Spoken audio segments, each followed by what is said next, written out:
ভোর রাত্রে যখন সাহরি খাইতে উঠবেন, সাহরি খাওয়ার পর ফজরের আজানের আগে আপনি 10 মিনিট 5 মিনিট একটু আল্লাহর কাছে কেবলামুখী হয়ে হাত তুলে রুমের লাইটটা বন্ধ করে একটু আল্লাহর সাথে কথা বলবেন। মানুষের সাথে বহুত কথা বলছেন, আল্লাহর সাথে একটু কথা বলে দেখেন।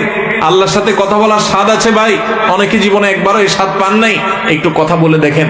ভোর রাতে সাহরি খেতে উঠলে 10টা মিনিট একটু হাত তুলে কথা বলেন। কিভাবে কথা বলবেন?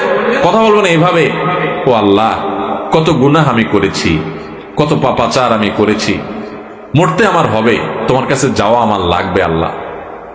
শয়তানের প্ররোচনা করেছি, এই রমজান মাস তুমি কত মানুষকে মাফ করে দাও।